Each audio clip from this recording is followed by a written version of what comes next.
In a fierce blizzard, Claire Harper, newly unemployed and facing mounting personal hardship, encounters Ethan and his daughter Lily, stranded and vulnerable.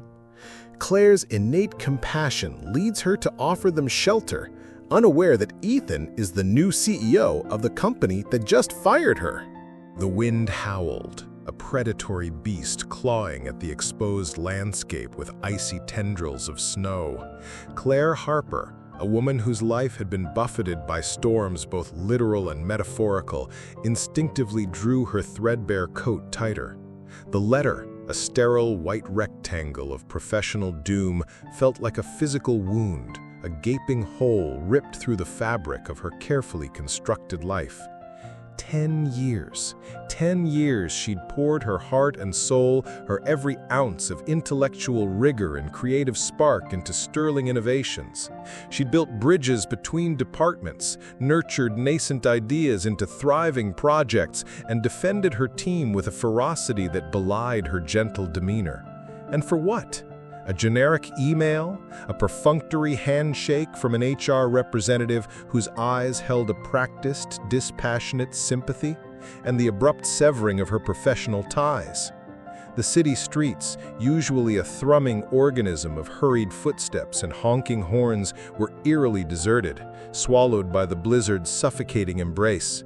Claire's apartment, a small, sparsely furnished sanctuary perched on the third floor of a walk-up, loomed ahead like a solitary lighthouse in a sea of swirling white. It was a refuge, yes, but tonight, the prospect of its quiet solitude felt more like a sentence than a comfort. Her mother, battling a relentless illness, was her primary concern. The mounting medical bills a constant, gnawing anxiety that echoed the hollowness in her stomach. The job search had been a brutal landscape of polite rejections and unanswered queries, each one chipping away at her dwindling hope. Just as she rounded the corner of Elm Street, a faint movement, a mere flicker against the stark luminescence of a street lamp, arrested her attention. Huddled on a park bench, a man and a small child were etched against the tempestuous backdrop, two vulnerable silhouettes swallowed by the immensity of the storm. They were fragile, ephemeral figures, their forms barely discernible through the frenzied dance of snowflakes. A visceral pang, a resonance of shared vulnerability, shot through Claire. She recognized that desolate feeling of being adrift, exposed to the elements, utterly defenseless. Without a moment's hesitation, driven by an impulse that bypassed rational thought, she veered off her intended path, her own considerable woes momentarily eclipsed by this unexpected tableau. As she drew nearer, the raw desperation of their situation became agonizingly clear. They were shivering uncontrollably, their faces etched with the pallor of cold and fear. The man, his eyes sunken and shadowed with a profound, unspoken sadness, lifted his gaze to meet hers. Apprehension warred with a flicker of desperate hope in his weary expression. Beside him, a child, no older than 6, her small frame trembling, clung to his worn coat as if seeking an impossible refuge. "Excuse me," Claire's voice, usually measured and composed, emerged softer than she intended, laced with an earnest concern. It's dreadfully cold out here. Are you both all right?" The man hesitated, his shoulders stiffening almost imperceptibly, a subtle recalibration of a man accustomed to a different kind of battle. We're fine, just waiting for a ride." His voice was a dry rasp, strained with an effort to project a composure that was clearly a fragile facade. Claire, her finely tuned intuition honed by years of navigating complex interpersonal dynamics, recognized the hollowness in his words. No sane soul would be braving this tempest, ostensibly waiting for a ride, that with this ferocity was unlikely to materialize anytime soon. The little girl coughed, a small, ragged sound that pierced Claire's heart like a shard of ice. "Look," she said, stepping closer, her voice imbued with a gentle urgency. "I have a small apartment just a few blocks away. It's warm. Please, you can't possibly stay out here. Come with me. just for tonight. I can make some soup, warm you up." The offer hung suspended in the frigid air, a fragile lifeline cast into the teeth of a brutal storm. The man's eyes, dark and probing, scanned Claire's face, searching for any hint of artifice, any shadow of judgment. He found none, only an unadorned, palpable concern. His gaze flickered down to his daughter, then returned to Claire, a silent acknowledgement of her unwavering kindness. "Thank you," he finally whispered, the words heavy with an unspoken gratitude that resonated deeper than any eloquent plea. "That's remarkably kind of you." He introduced himself as Ethan, and his daughter, with a shy smile that briefly illuminated her pale face, as Lily. As they walked, Claire, her own coat offering scant protection, instinctively shielded them from the relentless wind, her small frame a frail but determined bulwark against the elements. Back in the comforting warmth of her cramped apartment, the air thick with the comforting aroma of simmering broth, Claire moved with a practiced, almost ritualistic efficiency. The simple act of chopping vegetables, of tending to the pot of soup, served as a soothing balm to her own raw nerves, a tangible expression of her innate desire to nurture and protect. She offered them dry clothes, soft, worn blankets, and the small spare bedroom she rarely used, a silent testament to her ingrained habit of prioritizing others. While the soup continued its gentle simmer, Ethan watched Claire, his gaze a study in quiet observation. He saw the inherent dignity that permeated her movements, the unassuming kindness that seemed to radiate from her like an inner light. He was a man accustomed to power, to the weight of decisions that shaped the destinies of hundreds, even thousands of individuals. Yet here he was, a stranger in this woman's humble abode, accepting her unsolicited generosity with a humility he hadn't experienced in years. A discarded piece of mail on her counter, bearing the distinctive logo of Sterling Innovations, caught his eye. A cold, sickening dread washed over him. He recognized the company. It was Sterling Innovations, the very entity that had recently been acquired by Aether Corp, the colossal enterprise he now helmed as its new CEO. He was the architect of the restructuring, the one who, with a heavy heart but a resolute will, had signed off on the very workforce adjustments that had rendered this compassionate woman unemployed. Meanwhile, Lily had formed an almost instantaneous, unspoken bond with Claire. She sat at the small kitchen table, her worn drawing pad cradled in her lap, her small hands already coaxing vibrant hues onto the paper, transforming blankness into a riot of colorful shapes. Sensing the child's innate shyness, Claire sat beside her, her voice a gentle murmur as she inquired about the unfolding artwork, her words a melodic counterpoint to the mournful symphony of the wind outside. For the first time since the crushing blow of her termination, Claire felt a flicker of purpose, a profound sense of being truly seen, truly valued. The gnawing loneliness that had become a constant, unwelcome companion began to recede, replaced by a quiet, burgeoning warmth that had little to do with the soup simmering on the stove or the meager heat emanating from the radiator. That night, as Lily slept soundly, a peaceful embodiment of childhood innocence nestled in the spare bed, Ethan sat by the window, his gaze lost in the mesmerizing descent of the snow. A profound sense of guilt, a heavy, suffocating blanket settled upon him. He had arrived in this city, burdened by the fresh ache of his wife's passing, a void that no amount of professional success could ever fill. The daunting task of revitalizing Aether Corp, a company adrift in a sea of inefficiency and stagnation, had weighed heavily on his shoulders. He had seen Claire's file, a name that had surfaced during the necessary, albeit painful process of workforce optimization. He had noted her qualifications, her decade of dedicated service, but the cold, unyielding logic of business had dictated the decision. Now, witnessing her quiet strength, her unwavering compassion, he felt a deep, unsettling disquietude about the sterile, impersonal nature of that decision-making process. The following morning, the blizzard had subsided, leaving behind a world transformed into a pristine, unblemished canvas of dazzling white. The sun, a radiant beacon of hope, pierced through the retreating clouds, casting a warm, golden glow over the transformed landscape. Ethan and Lily, visibly warmer and rested, prepared to depart. Before they left, Lily, her small hand still smudged with crayon, shyly presented Claire with her artwork, a vibrant, childlike rendition of a smiling sun, 2 stick figures holding hands, and a brightly colored house, a miniature tableau of warmth and belonging. "Thank you," Lily whispered, her small hand clutching Claire's with an endearing earnestness. Ethan, his voice imbued with a sincerity that resonated deeply within Claire, stepped forward. "Claire, I don't possess the words to adequately express my gratitude. Your kindness has been extraordinary." He paused, a subtle hesitation betraying a deeper emotion, then added with quiet conviction, "I will see you again." Claire watched them walk away, a complex tapestry of emotions swirling within her.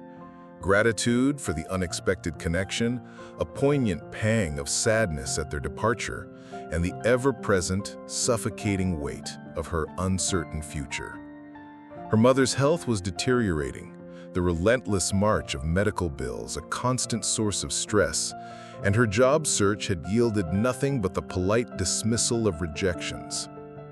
The brief act of kindness, she mused, had been a fleeting moment of warmth in a cold, bleak reality. Little did she know, that simple drawing, a child's unburdened expression of gratitude, held a significance far exceeding its humble appearance. A week later, a crisp, embossed envelope arrived, its formal weight and elegant script an immediate departure from the usual deluge of unsolicited mail. It bore the unmistakable logo of Aether Corp, a company Claire vaguely recognized from industry news, a titan of the corporate world.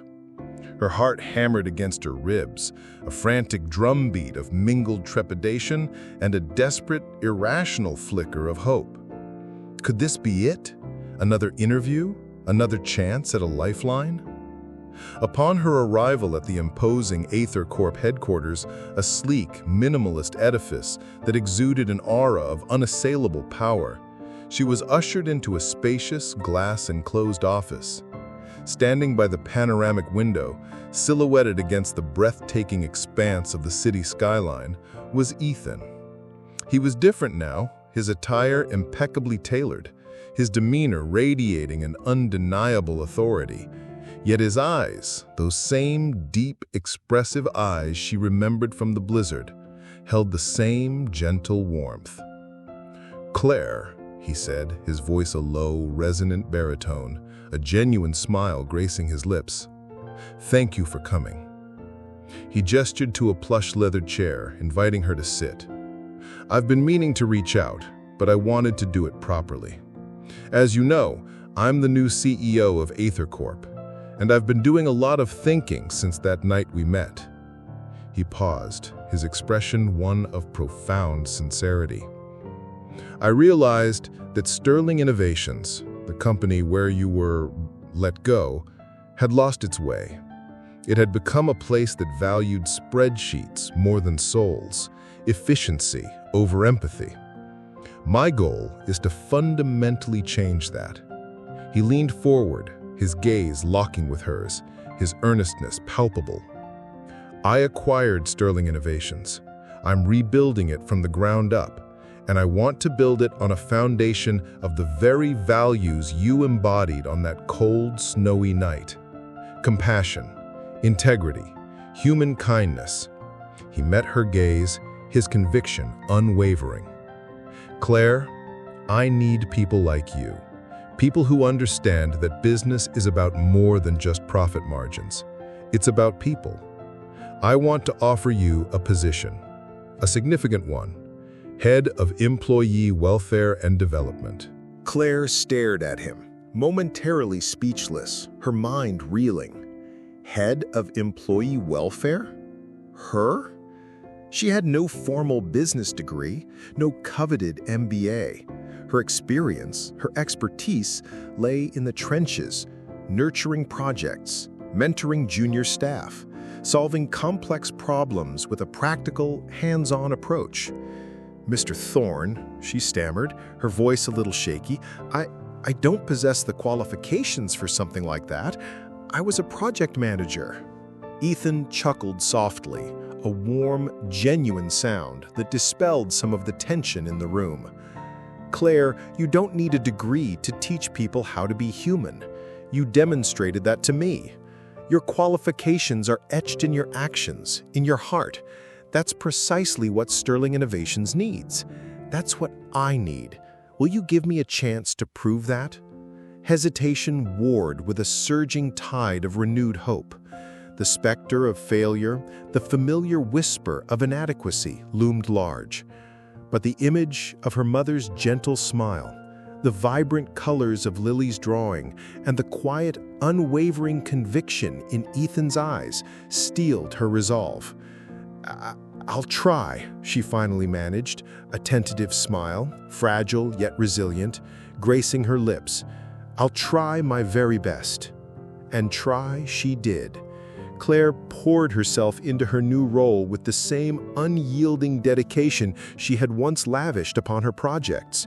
She implemented innovative programs that offered genuine, tangible support to employees, flexible work hours that acknowledged the realities of life outside the office, enhanced parental leave policies that valued family, and accessible mental health resources that recognized the human toll of workplace pressures.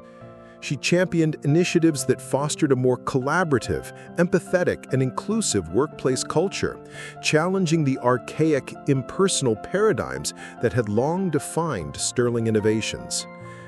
Whispers followed her, a low hum of speculation and commentary. Colleagues who had once dismissed her as a mere project manager now eyed her with a mixture of grudging curiosity and palpable envy. Some questioned her rapid ascent, her apparent lack of traditional credentials. But Claire found unwavering strength in Ethan's steadfast support and in the genuine affection of Lily, who had seamlessly integrated herself into Claire's life, often joining them for impromptu dinners, her infectious laughter echoing through the small apartment, a constant, joyous reminder of the unexpected gift that had been bestowed upon her. One afternoon, during a company-wide town hall meeting, Ethan stood before the assembled employees, his presence commanding yet approachable. He spoke eloquently about the company's profound transformation, about its new trajectory, about the paramount importance of human connection in the intricate tapestry of business. Then, in a move that stunned many, he did something extraordinary. He told them. He recounted the tale of the blizzard, of the freezing park bench, of the act of selfless kindness from a stranger. He spoke of Claire's quiet strength, her immediate and unwavering compassion, and how that single, profound act had ignited a spark of transformative change within him. He vividly described how she had opened her home and, more importantly, her heart to him and Lily when they were at their most vulnerable, expecting absolutely nothing in return. He then shared Lily's drawing, holding it aloft for all to see. "This," he declared, his voice resonating with a deep, heartfelt emotion, "is what Sterling Innovations is now about. It's about warmth. It's about connection. It's about recognizing and honoring the humanity in each and every one of us."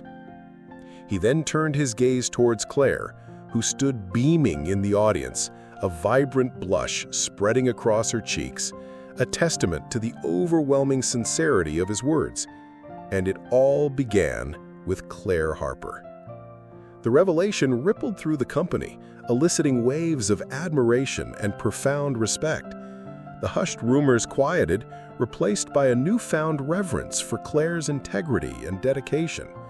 Sterling Innovations, under Ethan's visionary leadership and Claire's compassionate influence, began to flourish, not merely in terms of financial prosperity, but in its very spirit. It evolved into a workplace where individuals felt valued, supported, and genuinely inspired. Months melted into a year, each passing season marking the undeniable transformation of the company. Claire had found her niche, her purpose, and a deep, abiding sense of fulfillment. One crisp autumn evening, as the city skyline was ablaze with the fiery hues of gold and crimson painted by the falling leaves, Ethan invited Claire to a quiet, intimate dinner. The conversation flowed effortlessly between them, their shared experiences having forged a bond that transcended mere professional camaraderie, deepening into something far more profound. As they walked beneath the warm amber glow of the streetlights, Ethan paused. He turned to Claire, his eyes reflecting the mellow warmth of the season and the undeniable depth of his burgeoning feelings. "Claire," he began, his voice soft yet imbued with a resolute strength, "you entered my life like a radiant beacon, a guiding light piercing through the darkest of storms. You showed me, with your actions, what it truly means to be good, to be profoundly human. And you have brought so much immeasurable joy into Lily's life, into mine." He reached into his pocket, his fingers closing around a small velvet box. "I know we didn't begin this journey in the most conventional of circumstances," he said, a playful smile touching his lips, a flicker of shared humor in his eyes. "But I honestly cannot imagine a future without you. Claire Harper, will you do me the honor of marrying me?"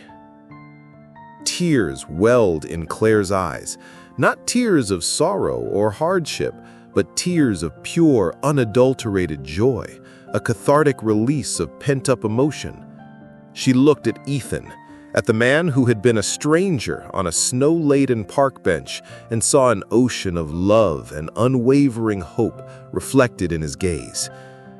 She looked towards the future, a future painted with the vibrant colors of promise, of family, of a love that had blossomed unexpectedly from a simple, profound act of kindness.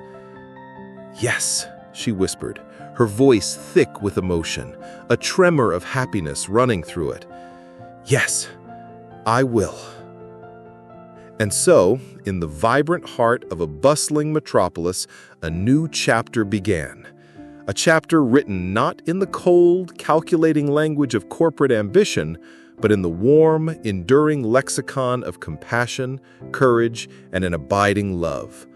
The CEO and the project manager, brought together by the capricious whims of a blizzard and a shared act of profound humanity, found their forever, building a family, a company, and a life that served as a powerful testament to the truth that sometimes the most extraordinary gifts arrive unannounced, wrapped in the simplest, most unassuming of kindnesses. The drawing, once a child's innocent expression of gratitude, now hung framed in their home, a constant, cherished reminder of the winter's unexpected gift that had irrevocably altered the course of all their lives. If you were moved by Claire and Ethan's inspiring journey of compassion and second chances, please like this video, share it with your friends and family to spread the positivity, and don't forget to subscribe to our channel for more heartwarming stories that prove kindness can change everything.